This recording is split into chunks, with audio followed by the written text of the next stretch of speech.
And here we are with immediate post-op complications. So picking up where we left off, the next complication I want to talk about is hypothermia.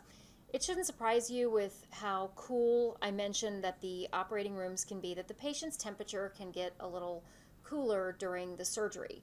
The technical definition of hypothermia is when the patient's body temperature is less than 97.5. They're going to be complaining of being cold. They're, potentially even going to be shivering a little bit. Now, obviously, we don't want to keep their body temperature down there. Risks are this can be stressful cardiovascularly, and it can also diminish their oxygen supply. Interventions, we want to monitor their temp. We want to use warm blankets. I mentioned before that many post-op floors now have a blanket warmer as, kind of a fixture on that floor. But you also don't want to go crazy with it. You don't put 5 warm blankets on them. Get 1 warm blanket, and the trick is pull back all the rest of their covers. Put the warm blanket next to them, and then put the rest of the covers over the warm blanket. That's pretty much how you can make 1 warm blanket do the trick. Now, let's talk about post-op care as far as when you get report from the recovery room, what your report should include, and then, that also tells you what you need to get ready in the room. So when you get report from the recovery room is going to tell you things like what kind of surgery they had, and sometimes they'll tell you what the scheduled surgery was and when the surgery they actually had, because they're not always the exact same thing. And then any drains, their EBL, that's estimated blood loss, and that's an official number that comes from either the physician or the anesthesiologist. They should tell you their last meds, for instance, when they had their pain med last and the last antibiotic that they had, because obviously you need to know those so you can schedule additional antibiotics, and you'll also know if when a patient asks for pain medicine, whether or not they can have it. They should clue you into any equipment that the patient has or will need. And they should tell you their I&O. Their I&O is going to include all the intake that they had during the surgery and all of the output that they had during the surgery. They should give you baseline vital signs, and also they're going to let you know if any of their vital signs were out of whack. Maybe everything's okay right now, but maybe when they got out of surgery, their blood pressure was sky high. And so, they treated them for pain and they did this, XYZ, and now everything's okay. But they should give you that history. They should tell you what kind of dressing the patient has, if any. Remember, not all surgical procedures require a dressing. Sometimes for surgery, we are cannulating an orifice. And then they should tell you what kind of IV fluid they're on and any other special instructions. Like, for instance, if the doctor wants an H&H drawn when they get to the floor, that would be nice for you to put the order in now so that when the patient actually gets to the floor, lab already has the order and they can come get that drawn. Other things they should tell you about, like drains. What kind of drain is it? Is it a Hemovac, a Jackson Pratt, a Penrose? I think you guys went over these back in skin in fundamentals, but a Penrose looks like just a latex tube, and it's basically gravity or a pressure gradient that causes that to drain. A JP suction or Jackson Pratt is a bulb suction, and that bulb gets compressed, and then there's a seal on that. What will happen is over time, as fluid gets pulled into that bulb, the bulb loses some of its suction. So we generally change that out about Q shift. Now there are some surgeries where they want it changed an empty Q2 hours. So you'll see that. That's usually part of Q2 hour INOs. And then the Hemovac. The Hemovac kind of looks like the squashy hamburger thing with the white top and bottom and the middle section that's clear where all of the fluid collects. And you just compress the top onto the bottom and close the valve and wait for it to fill up again. The other thing that's on here is the autologous reinfusion device. This isn't for every surgery, but for some surgeries, like for instance hip surgeries, where we know they lose a fair amount of blood, but it's all clean blood. It's not coming from, the bowel area or somewhere that's considered less sterile. So with that, we can collect that blood, run it through an autologous reinfuser, and then basically put that blood right back into the patient's vascular system. Those are pretty cool. They take some extra training to know how to run, and obviously that is the same as blood administration, so you have to go through a lot of the same, basic things. It won't be labeled separately, of course, but you still have to go through some of the same checks and things that you would have to do if you were giving blood, even if it was autologous blood. Nursing interventions. Okay, so you've got this patient back from, recovery, they're post-op. When we're checking those drains and we're checking any tube, patency of that tube is going to be super important. We don't put tubes in people because we expect them to not drain. We actually expect tubes to drain. So we want to check the patency of that tube, and you're going to be emptying it at least Q shift. The only tube we don't ever empty is a chest tube. Just about everything else is going to be emptied at some point or another. We're also going to assess the drainage. You've heard the COCA, an acronym before, and we continue to use that. We want to prevent infection. Guys, remember that wound drainage makes a fantastic medium for growth of bacteria.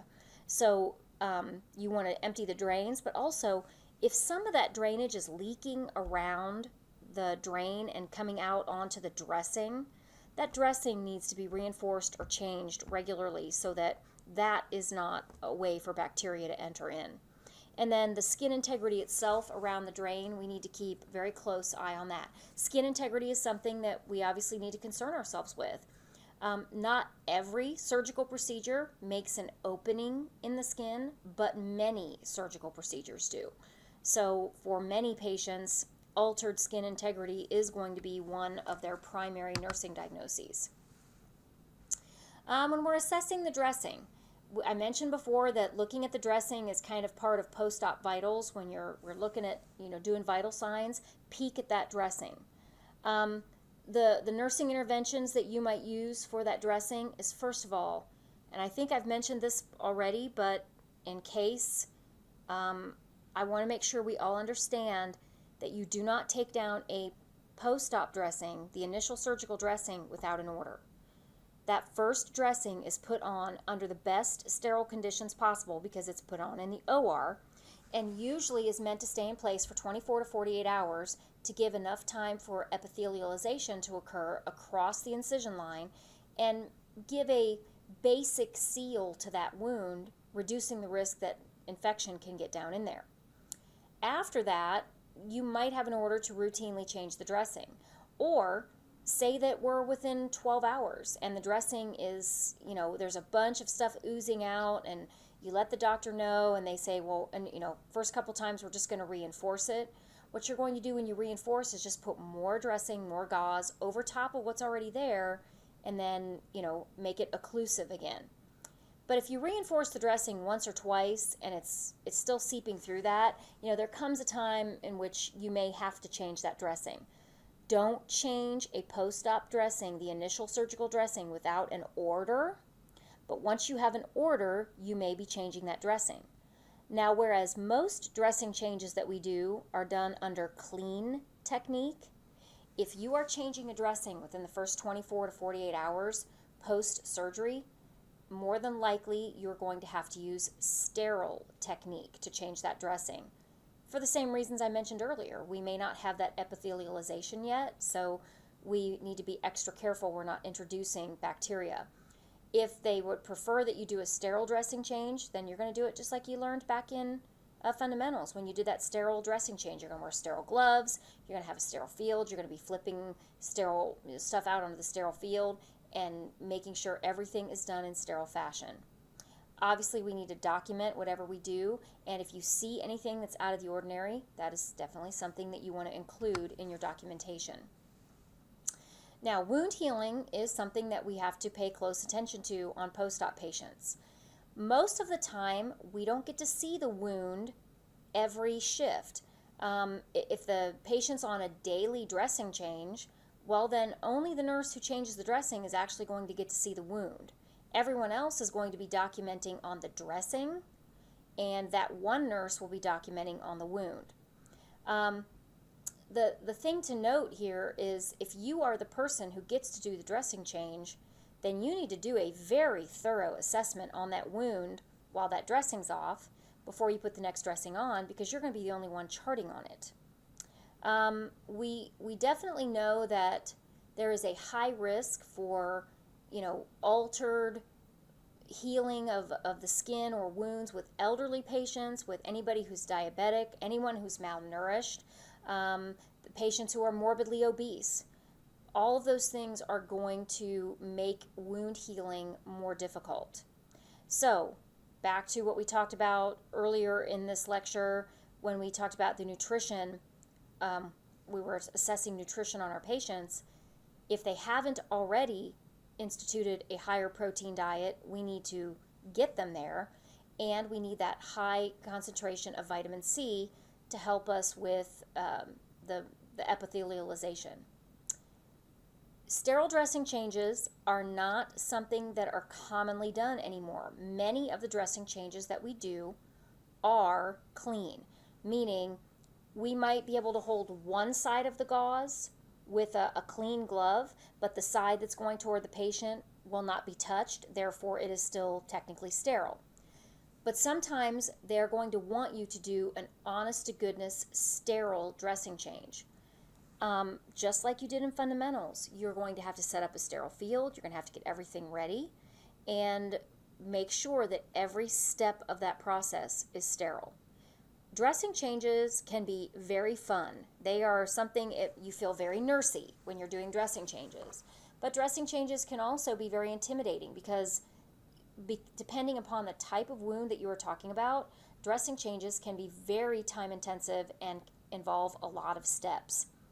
Honestly, for most complicated dressing changes, I can expect to be in that room for a good 30 to 45 minutes to doing a dressing change. So imagine having 2 or 3 patients with that complicated wound dressing. You know where you're going to be spending a considerable amount of your time, clearly. Okay, let's talk about other post-op complications. One of the post-op complications that we really try to avoid is fever. And there are definite things that post-op patients have that contribute to a patient getting a fever post-op. We call them the 5 W's: wind, water, wound, walking, and wonder drugs. And so and that's just basically how you remember it. But I want to start with the most important, which is wind. Most patients, if they're within their first 24 to 48 hours after surgery, are not getting a fever due to infection. I mean, they would have had to have had the infection present beforehand, because let's face it, if you ever took microlab, you know it takes a good 2 to 3 days to really get some bacteria to grow, and for them to grow in enough quantity to cause an infection, that's not going to happen in 24 hours. So if your patient's temperature is elevated and it's like 24 hours after surgery, the first thing I would encourage you to look at is their lung situation. Make sure that we're not having atelectasis or pneumonia, because that's going to help hold in heat. Let me give you an example. Put your hands in front of your mouth and exhale. You felt moist air that was warm. So every time you breathe out, you are releasing heat. That should make sense. So now let's take that post-op patient who had their mucociliary escalator paralyzed during surgery, who had their lungs irritated by anesthesia gas, and has now collected additional fluid in the lower bases of their lungs. That fluid is not only a problem in and of itself because there's fluid in the lungs, and it's maybe diminishing your O2, but that fluid is also helping that patient to hold in heat. That heat translates itself by elevating their temperature. So getting that patient to cough and deep breathe and expel some of that excess fluid actually also helps to take care of the heat. So you'll see that temperature come down. If you can't get them to cough and deep breathe, or maybe it's contraindicated, if they had a surgery, the thyroid surgery or something like that where it's contraindicated, simply have your patient ambulate, because getting up and walking will make you breathe deeper, and that will usually help take care of some of that. Also, using the incentive spirometer will help as well. If wind is not our culprit, Then the next thing that you really need to look at is water. Dehydration. Now listen, I realize when patients come out of surgery, we talk about how many, liters of fluid we give them in surgery, and it seems like how could anybody be dehydrated? And I know you guys don't really understand all of this yet, but when patients lose blood and we rehydrate them with fluid, not blood, that fluid does not have the same properties. It does not have the same osmolarity, and it does not have the same colloidal osmolarity. What all that means in English is when we give you fluid back to replace your blood, that fluid doesn't always stay in the vascular space. Sometimes it'll go out into the surrounding tissues, and you'll even see it too, causing edema. So even though they are edematous, they might look a little swollen. Maybe their fingers are swollen. Maybe they're swollen around the wound site. They have a low blood pressure, and their skin turgor is crap because they're a little dehydrated from the fluid shifting into the wrong compartments. Also, it can be from other IV situations. I can't really take the time to go in that right now. Trust me that it's about osmolarity, and also trust me that we will for certain discuss it in great detail in IV therapy. But I want to rule out wind and water as the two main reasons for my patient's post-op fever, especially if it's within the first 24 to 48 hours. Now, when you start working on day 3 and beyond, the possibility of a wound infection is real. So the next thing that I would look for to explain a post-op fever is a wound infection. I would be looking at that wound area for any signs of, there's going to be a little bit of redness because, let's face it, we have inflammation wherever we've done surgery. But this would be marked inflammation. This would be an angry red color, really puffy, tight, shiny, puffy skin. That would be indicative. And of course, if there's any drainage coming out, if that drainage coming out, is got any pus or anything purulent in it, that's giving you the idea that we might have a wound infection in there. Now, the last two are a little bit harder to understand, but what will sometimes happen is patients who do get up and walk, who didn't walk initially, will have DVTs. Well, first of all, if you have a DVT, think about a patient with a DVT in their lower extremity. What's the temperature of their lower extremity? It's very warm. Sometimes that translates systemically, and it will raise their overall temperature. But then what we're also worried about is if a patient has very small DVT, not big enough to really cause any swelling or anything like that in the leg, we get up and move them, then that may lead to a PE. And even though we think of every PE, a pulmonary embolism, as being absolutely catastrophic and the patient could potentially die, sometimes people throw micro PEs, and what they do is essentially decrease the perfusion to an area and then help to cause inflammation and elevate the patient's temperature. The last one is our wonder drugs, which is both anesthesia and narcotics that we give post-operatively to manage pain. Both of those depress respirations, and by depressing respirations, that can certainly contribute to the fever. So the last two are a little harder to wrap your head around, but they're also less common. Most of the time, if a patient's got a fever post-op, it's one of the first three. It's going to be the wind, water, or the wound. So hopefully that's just a good way for you to remember that. All right, respiratory complications. We just discussed the increased risk for pulmonary problems and the increased O2 that you need for wound healing. If that wound does not get properly perfused and oxygenated, that's going to slow down the healing. The more we slow down the healing, the better risk we have for infection, and you can see how that cycle just folds in on itself.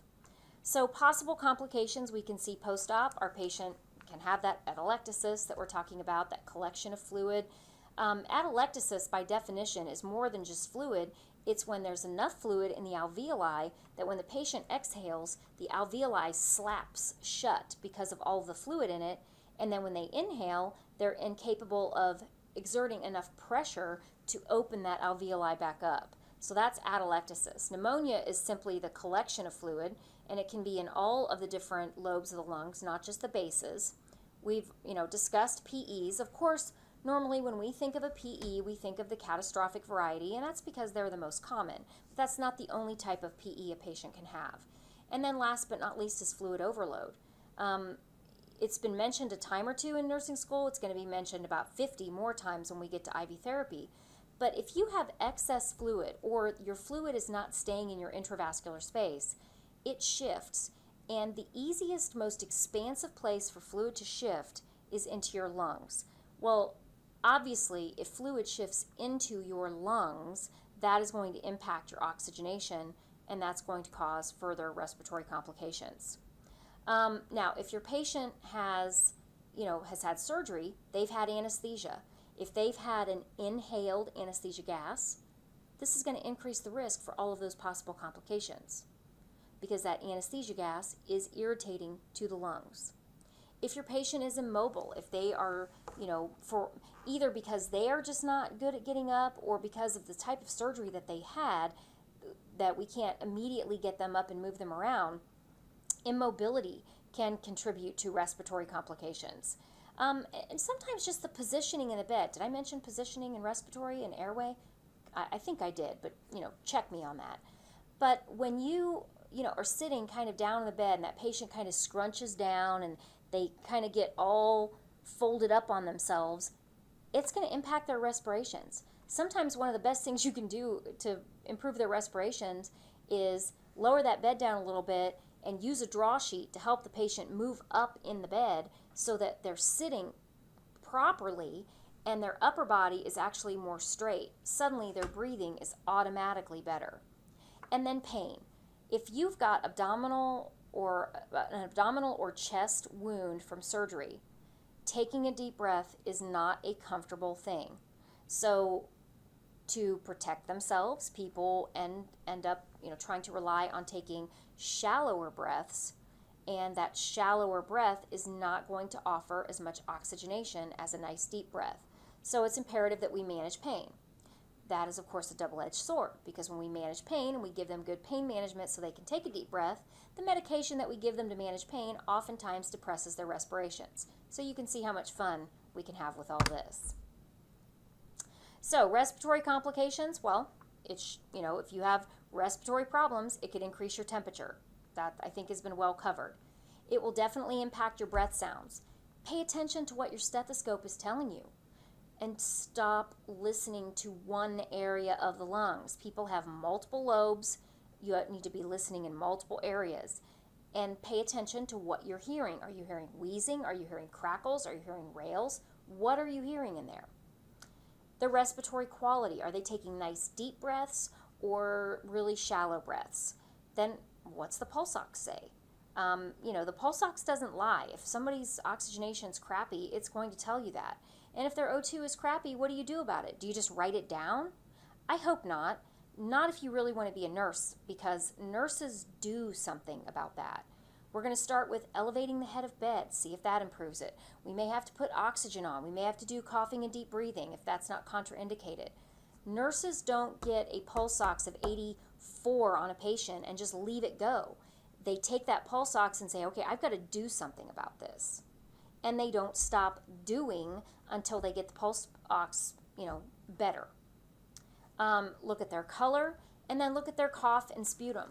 If your patient is coughing and they're having a devil of a time bringing up the sputum, and the sputum is very thick and viscid, you may have to look at different ways to loosen up those secretions. Hydration is the best way to do that. But those things take a little time, but you get really good outcomes in the long run if you take the time to do them. I can't stress enough how important early ambulation is. You learned about mobility back in fundamentals, so you understand what the complications are if we don't get these people up and moving. And honestly, the longer you wait to get up and moving after surgery, the less you will want to move. So we get them up. I mentioned the first order might be just to dangle them on the side of the bed and give their vascular system kind of a warning order that says, hello, the next time we do this, we're actually going to stand up. We want to turn, cough, and deep breathe them every 2 hours while awake. We're not going to wake them up to do that, but while they're awake, we want to do that and make sure that we're getting good deep breaths and we, get some of that gunk that may be down in their lungs to expel. We want to keep their pain under control, and keep in mind that doing a good, thorough assessment leads to early recognition of all these complications that we've talked about. The faster we catch it, usually the easier it is to treat, and that decreases, additional complications. So it is very important to stay on top of all of this. You don't wait until somebody tells you to go do something. Doing that assessment is just part of being a nurse. Okay, so let's talk about circulatory post-op care. I've mentioned already that we may have hemorrhage, and if our hemorrhage is bad enough, then it may require a transfusion. And while right now you don't do a lot per se with transfusions, you will be doing more in the next 8-week block. So we are still going to try to give you some basics on that. So some of your nursing responsibilities in blood transfusions. First of all, we are going to have to type and cross-match the patient's blood with the donor blood. So we have to collect the specimen if it already hasn't been collected. There's a certain way to do that. Usually it entails putting an additional armband on the patient called type NX. Type and cross is what it stands for, but type NX band. And also getting them to sign a consent. Ideally, you want an 18 gauge needle. If you can't get an 18 gauge, a 20 is fine, but that's usually the smallest I try to go to give blood. But you want that IV established with normal saline, because normal saline is the only fluid you can run with blood. You know how we say, well, there's exceptions? There really isn't one to that one. It's the only fluid that you run with blood. We need to check and double check the blood against, all of the information on the blood bag, all of the information on the patient's name band and the type NX band. 2 people have to check that, physically standing at the bedside. You don't check this out at the nurse's station. You're both physically standing there, and one of those 2 people must be an RN. So you can be the other one, the LPN can be the other one, but one of those must be an RN. Blood should be given over 2 to 4 hours, but no longer than 4 hours. The longer the blood hangs, we call it hang time, the increased risk for bacterial invasion, increased risk for microagglutinations. And let's face it, if the patient really needs blood, they need it now. They don't need it, over the next 5 hours. For vital signs, we're going to follow whatever the protocol is of the facility that we're working at, but I will just tell you, typical procedure would be to take vitals pre-procedure, take vitals 15 minutes after the blood is flowing, and then at least every 30 minutes or an hour throughout the transfusion, depending upon, again, your facility's policy. In the first 15 minutes, I'm going to run that blood pretty slowly, because if they're going to have a transfusion reaction, the likelihood is they will have that transfusion reaction in the first 15 minutes. The less blood I've given them at that point, the better. So if I can stop that, blood without them having too bad of a reaction, we're in pretty good shape. If we get through the first 15 minutes and there are no problems, I will speed that blood up. And again, you won't be doing a lot with the IV right now, but you will be doing more in 8 weeks. And you can still, right now in Med-Surg 1, monitor your patient for transfusion reactions. So what type of reactions are we talking about? Allergic, febrile, hemolytic, and circ overload. I'm going to talk about the one that's really not a reaction and is more a complication first, and that is circulatory overload.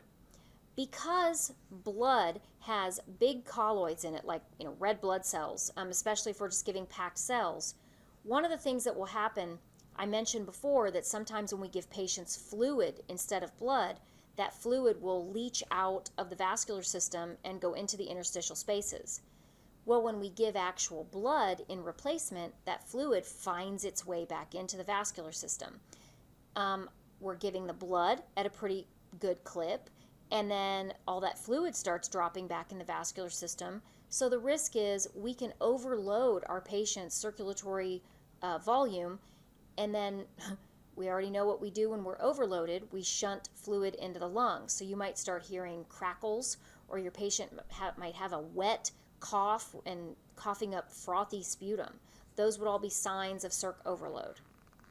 Now let's talk about true reactions. The first one I want to talk about is febrile. This is probably fairly common and really easy to see. Technically, a febrile reaction, depending upon your facility's definition, is when the temperature rises between 1 and 2 degrees Fahrenheit during a transfusion. So whatever your patient's temp was pre-transfusion, if it goes up 1 to 2 degrees, that is considered a febrile reaction. If it really goes up, if it goes up to, really higher, 102, 103, something like that, it can, invoke fever, the patient can have chills, all that good stuff. I will tell you, you're going to stop the transfusion, you're going to call the doctor, but a lot of times what they will do is treat the febrile symptoms. They'll order some type of antipyretic, Tylenol, whatever, and you may end up continuing to give the blood with that on board. The next type of reaction I want to talk about is allergic. Allergic is when the patient reacts to the blood products themselves, and it's a true histamine response. So you're going to get the urticaria, you're going to get wheezing, you're going to get hives, you're going to get some dyspnea, and eventually hypotension, because we know that an allergic response will cause some vasodilation. All right? Again, you do stop the transfusion, but in many cases, the doctor will order something like, Benadryl or something, to be given in order to combat the symptoms of the allergic reaction, and then you're still ending up giving the blood, okay, or epi or something like that. The last one, this is the booger. This is the really bad day. This is what you want to avoid at all costs. This is a hemolytic reaction. This is an honest-to-goodness antigen-antibody reaction where the wrong blood is being infused into the patient, and the patient's blood is recognizing that as a foreign substance, and their body attacks that blood. You'll start seeing petechiae all over their bodies because the little capillaries are being filled with those tiny agglutinations. They'll get back pain because those agglutinations are starting to clog up the glomeruli in the kidney and starting to cause some kidney issues, and it will eventually also drop their blood pressure. On this one, obviously, you stop the transfusion, but I guarantee there's no medication that we give and keep giving the blood. This is the wrong blood. Now, to prevent this, many times when somebody is getting a transfusion, they just give a transfusion of O negative. O negative because O neg is the universal donor, and there's much less risk. But, if we're trying to give type specific, or, we've typed and cross-matched because, there's not enough O neg for everybody, but somehow the tube for the type and cross-match got mixed up with someone else's blood tube, either by the nurses on the floor or by the techs in the lab, we can have something catastrophic. And this, it happens very rarely, thank goodness, but it does happen. So be advised. So if you look at my list of things to watch for, chills, nausea, rash, chest pain, back pain, tachycardia, all those things, I think you could look at those and see that they fit. And some of those things fit in more than one. So if, you have somebody with nausea, I've mentioned a couple times that people get nauseous when their blood pressure drops. So any one of those, like the hemolytic or the allergic that drops your blood pressure, could cause nausea. So I think if you look there, you can find a spot for each one of those potential symptoms. If any of these symptoms occur, your first nursing action does not change. Stop the transfusion, okay? When you stop that transfusion, don't just stand there and hope that somebody will come in. Then it's your job to find your nursing instructor or the nurse taking care of the patient and get some help, because we need to figure out what kind of reaction it is, whether or not we can run the saline side of it, or if it's a hemolytic, I don't even want you to keep the line open with saline because that'll still push more of that blood into the patient. I'll show you why tubing in class so you understand what I'm talking about. But if no reaction occurs, if we give blood and everything is good, We will speed the transfusion, and like I said, we'll be checking the vitals every 30 minutes to an hour, depending upon your facility's policies. And there is a small couple of page section in your Linton. I've got it referenced on the outline for the class that's got even more information about blood transfusions, and you're welcome to read that and maybe get, even a little bit more up on that information. Okay, I think this is a good place to stop. I think we'll be able to cover the rest of it in the remaining time that we have. So make sure, I hope that you have written down any questions that you had or anything that I've tried to explain over the video that we need to clarify in class. Please have those questions ready for me, because I will come down and try to answer questions whenever I can, and then we'll take care of anything else that we need to on our remaining class day. Thanks a bunch.